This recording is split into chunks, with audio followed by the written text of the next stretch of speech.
My life has gone from perfect to a horrifying and dramatic limited series in a matter of days. I had never anticipated that something like this would come my way. Maybe some things are a little too perfect to be true, and I should have been more cautious about everything that was happening. In retrospect, I believe that I was too trusting, which is why I am having to face all of this. I, 32, got married to my husband Kendall, Ken, male, 35, 5 years ago. We had known each other for a long time before that, but had started dating only 2 years prior to getting married. That was my best relationship, and I always thought that he was the kind of man that I could end up getting married to. He had shown no red flags since I had known him and in the 2 years that I had been with him. Now, when I come to think of it, I think that the entire trope of he doesn't have a single red flag is a red flag in itself. No one is perfect, and if you can't see any red flags, please run, because then the person isn't being organic at all. He or she is putting up a performance for you to buy and fall for. Don't fall for it like I did. Anyway, I had a great relationship with him, and my previous relationships, though I admit they had not been many, were bad when compared to my relationship with him. So it was kind of obvious that he would have been my go-to choice. We were in love and we were happy. His parents liked me too. Ken is their only child and they depend on him a lot. By extension, they doted on me too. Even after marriage, I had never had to face the entire interfering mother-in-law problem. And I was very grateful for that.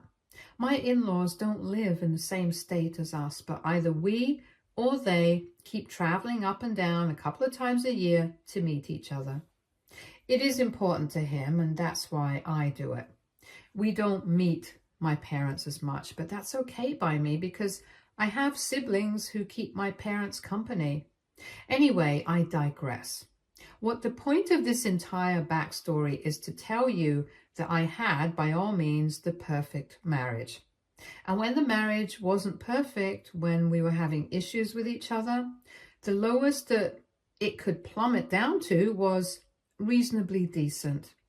I've never had problems with him, which is why what happened was something that I had never anticipated. A few months into getting married, Ken and I decided that we wanted to try for a baby. Neither of us has ever been fans of a huge family. I come from one, which is why I know the drawbacks of having a house that is too full. It's fun and fulfilling, yes, but it also is a big financial decision that we couldn't have afforded to take in this economy anyway. I am one of 6 brothers and sisters, and while all of us had a lot of fun growing up and have each other's support as adults, it can get very taxing raising so many kids. Ken, on his part, has always known a small family. That's his comfort zone. And when he first met my siblings, all of them at once, the amount of chatter and catching up genuinely threw him off for quite some time. So both of us were aligned when it came to decisions regarding the family. We knew we wanted a small family, which is why we thought it would be best if we started trying early. For the first few months, we were excited, and even though nothing happened, we didn't get disheartened. But gradually, that failure began to take its toll on us, or much rather on me. Ken was still optimistic, and I think he also put up a brave front for me, but my faith was beginning to dwindle. After an entire year of trying, I suggested that we go to a fertility specialist and see what was up. I think it is easy to guess what he would have said.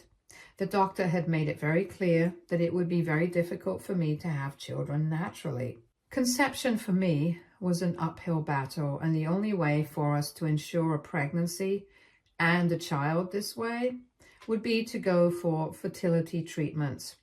It was a very hard day for him, and though now I have come to terms with it, I felt horrible about myself as a woman and for Ken because he had a wife like me. It was a very dark period of my life. What angered me the most was that Ken immediately started discussing fertility treatments with the doctor without even consulting me. We had never had an open discussion about it before because neither of us had anticipated that something like this would actually happen. But I had, in passing, mentioned to him that if I wanted a kid and was unable to have kids biologically or naturally, I would prefer to look into adoption more than anything else. Ken, in that very moment, stripped me of all agency when he started discussing fertility treatments and IVF options with the doctor for me. Never once did he ask me if I was okay with it. I wasn't. But none of that mattered to him. No, I don't think that's the right way to put it. It didn't even cross his mind to talk to me first before anything else. I was that much of an afterthought in this entire process. I didn't want to create a scene in the clinic, so I didn't say anything, but kept on nodding. But on the way back, I told him that I didn't like the way he behaved. We had a major fight that day, but we sorted things out eventually. It took us months. I'm not going to deny, to get back into a healthy place for all of us, my issue was that I was very unsure about IVF. I know it has worked for many people, and I know it is regarded as a miracle for many, just like Ken, but I was deathly afraid of going through that procedure and injecting my body with hormones and medicines, especially given the possibility that we could end up having twins or even triplets. It was just too much for me. A lot of women do it, but I am not cut out for it. And I felt that at the end of the day, it was my body. And if I wasn't comfortable going forth with this, that should have held primary importance. But for Ken, it was about the family. He was choosing the possibility of a non-existent family and unborn child over the health, physical and mental, and overall well-being of his wife. And that rubbed me off the wrong way. We had numerous fights about this, countless fights. For around 6 months, we were at consistent odds with each other. I tried to show him my perspective, and he tried to show me his. I'm not calling him wrong. I never did, even when we fought. I was just taken aback by the complete disregard that he was showing me and my considerations. The entire process of undergoing IVF made me feel unsafe, and to me, that should have been enough to put an end to the discussion, but it wasn't. But we made it through it somehow. I had honestly thought that that would have been the end of my marriage, but we got out stronger from it. Little did I know that I had a bigger shock waiting for me on the other side, one that makes me think that it would have been better had we ended the marriage than drag it out, only for me to end up facing what I did. We ended up going to marriage counseling for a while, and that helped a lot. I thought that the worst was over. I could see the improvement in our communication and marriage in only a couple of sessions. Then we began to have actual open discussions about the family and children, and both of us had mutually come to the decision that we would put off all baby talk for a while and try and navigate life as a couple. If we still felt that we wanted to have a child, we would proceed with adoption. It was the perfect solution, according to me, and things got better between us. I had no reason to think that he was cheating on me. There were no signs. There were no suspicious work trips or late night office meetings. And most importantly, I have always been very trusting of Ken. For the last 3 years, this is what the situation has been. I have trusted him blindly. We have been a happy couple, and there has been nothing wrong in the relationship that has made me question his loyalty or his love towards me. So yeah, he is a great actor. Everything changed last week. I stayed back at home because I was feeling a little sick. Ken was in the office, but I got a text from him saying that he had something very important to discuss with me, and he didn't want me to react poorly. I don't know what that was, but I thought that maybe it was something related to work. I was waiting for him to come home, and when he did, he had a little boy in tow. My immediate reaction was to think that he had brought home someone's kid to babysit, which is why he told me that he didn't want a reaction out of me. I greeted them and made a little small talk with the kid and pulled Ken aside. I asked him whose child it was, and he didn't say anything. I asked him again, no response. Finally, he told me that he was his son. For a moment, I just looked at him, and then I started laughing. I thought as if he was joking or pulling a prank on me.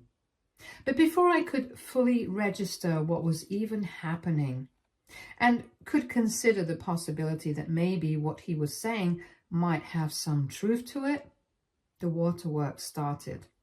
He started bawling uncontrollably and kept on saying that he was sorry and that he would make things right. I had started freaking out by that point and asked him what he meant. And he said that he would tell me soon, but right now I needed to look after his son. I yanked my arm away and said that I wasn't going to look after his son unless he told me what the hell was actually happening. By that time, the kid had started getting cranky and weepy too. I rushed to attend to him and had to fix him a quick meal before he felt better. Ken was trying to avoid the conversation, and with the kid around, it was easy to get distracted. When he had finally put him to bed, he told me what had happened. The only saving grace about the entire thing was that he did not lie.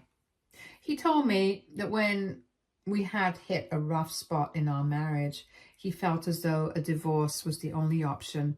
It was then that he had a fling with a woman, and according to him, it lasted a really short time. This was around the same time that we were contemplating going to marriage counseling. He said that they were both careful, but somehow she ended up pregnant. When she told him, he broke things off completely and asked her to abort, but she was adamant that she wasn't going to do that. And by then, things between us had gotten better, and he said that he did not want to lose me over a mistake. That was when he hatched a plan that he would pretend to be okay with the idea of adoption, and when the time came, when we were ready, he would end up adopting his own child. He said that he did not want to give so much money to child support for 18 years, and he was only waiting for the opportunity to get me on board again. I asked him if the mother knew about all this and agreed to it. He said the mother was okay as long as he was either paying her money to raise the kid or had taken the kid himself. I was too stunned to speak. I just couldn't believe that he would betray me this way. I asked him if the kid, Zach, 2, male, was here since I wasn't on board. He said that his affair partner passed away in an accident, and now the kid is completely his responsibility. I looked at him with complete disbelief. I couldn't begin to understand that now we had to be permanent caretakers of his kid with another woman, a kid that would be a constant reminder of his infidelity. I told him to get out of the house, but he went down on his knees and begged me not to leave him. He was trying to say something along the lines of how the kid is a blessing in disguise and whatnot, but my head was pounding and I just didn't have it in me to listen to this crap. I got up and just left, and I drove around town aimlessly and endlessly and just checked into a hotel. I dropped him a text that I wasn't coming back, and that was that. I got numerous messages and calls from him, but I didn't respond to a single one. I couldn't. I was completely and utterly numb by this, and I didn't know what to do. I had been betrayed like hell, and I was also going to be painted as a villain for not accepting a motherless child. It was all horrible, and I didn't know what to do. I didn't go home for 2 days. On the third day, my mother-in-law called me up. She said that she was in town and she wanted me to come back home so that we could talk. I told her that there was absolutely nothing to talk about and I had nothing to say. Neither did I want to listen to anything that Ken was going to say. She said that she completely understood my perspective, but she wanted me there so that she could help me out. I was a foolish woman because I believed her. I thought I had some support, and I thought that as a woman, maybe she would advocate my case. I was clearly wrong, and I should have known better. I trusted her, and I went back home. Zach was not there, but Ken, mother-in-law, and father-in-law were. My mother-in-law got up and hugged me, and that made me put down my guard a little. She held my hand, asked me how I was feeling, and made me feel all comfortable and secure. And then it started. It was an out-and-out war between us. Ken started by saying that all this started because I couldn't give him kids. The very choice of his words made me want to smack him so hard that his teeth fell off. I told him that no, all of this started when he decided to screw some other woman rather than tell me what problems he was facing and work it out like any decent man. My father-in-law said that I would get a chance to talk, but to first let Ken talk. Ken continued and said that the affair was a mistake, but the child was a gift, and I was being a moron for not seeing it that way. He said that we had always wanted children of our own, and now we had one. All that was left was for me to stop being a bitch and accept him. I couldn't even believe the gall of this man. I told him that this was not our kid. This was his kid. And there is a huge difference between those two things. That's when my mother-in-law butt in and said that I anyway couldn't have a kid of my own, which is why his kid was in fact my kid. She said that this was the way God had intended it to be. And now I had to be a good wife and thank the Lord for getting rid of my problems as a woman with such ease. I told her that she was out of her mind if she thought that this was God getting rid of my problems. This was God, or rather her son, creating new problems for me when none in fact existed. I told her and father-in-law that Zach was an outcome of infidelity and that I could not condone that. I was willing to adopt a kid, but not a kid my own husband had with another woman. That was just not acceptable to me. Things got heated and a lot of words were exchanged. There was a point where I was yelling at all three of them together and they were trying to hound me and scare me into submission. The entire point of this intervention, I believe, was to pressure me into accepting Zach. And that's why mother-in-law had staged the entire drama for no good reason. I told them that I was not going to accept Zach.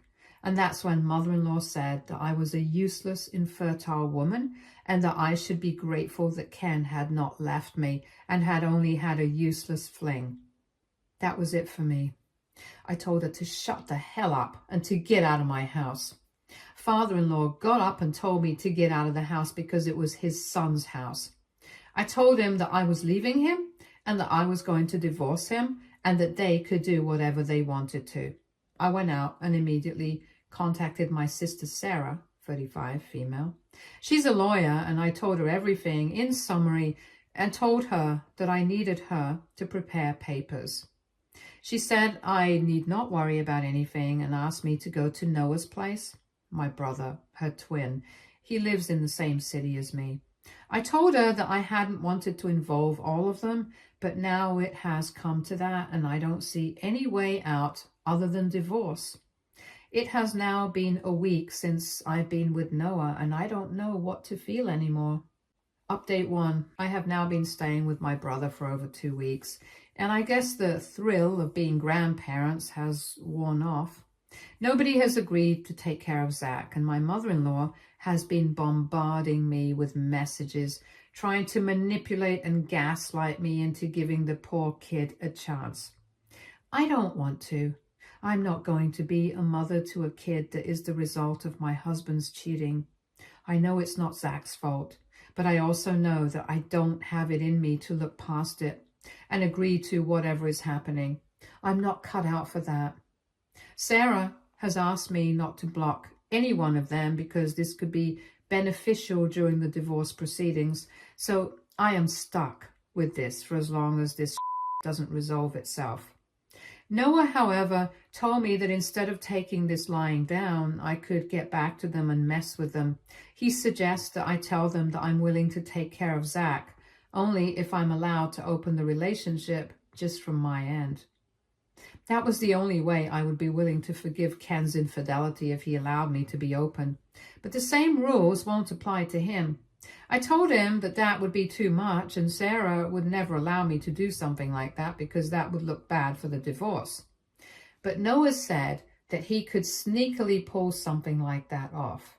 He also offered to have his friend pretend to be my boyfriend or the supposed third partner in the relationship. It sounds fun, and to be honest, I think I'm contemplating it. It would be fun to give my in-laws a taste of their own medicine, let them see what it feels like to have a third person just swoop in and ruin your marriage. Update 2. A lot has happened since my last update, and I'm sorry for being missing in action for the last few weeks. My head has been pounding and Reddit was the last thing on my mind. To all of you who are overjoyed at Noah's idiotic ideas and wanted me to go through with them, I'm sorry to burst your bubble, but none of that is happening. I didn't want to create issues in the divorce and everything was very messy anyway. Ken called me up and begged me to talk to him, and I told him that that would happen only in Noah's place, where he would be alone, but I would have my siblings in attendance. He tried to resist the offer and said that that would mean an invasion of our privacy and the sanctity of our marriage. I actually laughed when he said that. I told him that he had absolutely no problem when his parents were the ones hounding me, and that wasn't an invasion of privacy to him. I also told him to keep his trap shut about the sanctity of our marriage because all this supposed sanctity had been thrown out the window the moment he decided to get involved with another person. I told him I wasn't willing to meet him or talk to him otherwise, and he reluctantly accepted the offer. When he came home, he looked bad, and that's a pretty word that I'm using for him. He said that between the divorce and taking care of Zach, his savings were running dry, as was his health. He said he was at his wit's end, trying to juggle and handle everything, and he needed my help. Apparently, his parents had left the moment things got ugly, saying that it wasn't their responsibility to take care of his kid. I agree with them on this, to be honest. There was nothing new that Ken had to say to me. It was basically a repeat of everything that we had already gone over hundreds of times. But this time, he just added more self-victimization to it. It was all about how he couldn't handle what had come to him, and that one mistake couldn't define the rest of his life. I didn't budge. I told him that this was his grave and he had to lie in it. Zach was his son. No amount of guilting others would help him out of this one. He said that I was a cruel woman for behaving this way, and that he couldn't believe that I could be so heartless and ruin the life of a child. I told him that he ruined the life of the child by bringing him into the world in the first place. It was entirely on him. He chose to have Zach. And now, just because he's being required to be a grown-up about it and become a father, he is in his pants. He said I had no idea what I was doing, and if I didn't help him out, I would be the one responsible for completely destroying Zach's life. He said that Zach's mother had no relatives around, and the ones that were alive were too conservative to accept a child out of wedlock. He said that she had been disowned and disgraced by her family for having Zach, and the agreement between them was that he would be responsible for the financial aspect till we adopted him, or rather he fooled me into adopting him, and the mother just had to act as a babysitter till then. Because of the conservative views of her family, no family member was willing to take in Zach or support him after the affair partner's death. I genuinely was at a loss because I did not understand how in the hell was it my concern. He said that the only place that Zach could go to was with him, and he was just unable to manage anything. If I didn't help him out and did not help Zach out, Zach would have to go into foster care. He was trying to imply that I would be the one to push Zach into foster care because of my refusal to play happy families with him. I told him that he still had his precious parents to rely on. They were very fast in jumping the gun and expecting me to put up with this. Why did they abandon ship the moment it got difficult? He said that they would have helped if they could, but they are old and they have their own stuff to deal with, which is why Zach was not a priority for them. I told him that just as they were allowed to prioritize their stuff over a child that was sprung into their lives out of nowhere, so was I. He begged me to at least reconsider the divorce and that he didn't have the bandwidth for the money to be fighting that. But I said, tough luck. I told him I wasn't going to halt my life just because it was inconvenient for him. He was an ass for expecting mercy and warmth from me.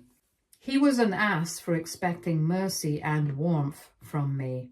I told him that if you think that I am an inconsiderate bitch, you were right, because I am one. And I have no shame in admitting it. I told him that the divorce was happening, and the only person I felt sad for in the entire situation was Zach. And that too, only because he had such a failure of a man as a father. This tipped him off the wrong way and he started cussing me out. But thankfully, I had Sarah and Noah there, and Noah practically threw him out of the house. I don't know why the moron was expecting any sort of reconciliation, and how he even had the audacity to stand in front of me and make these claims.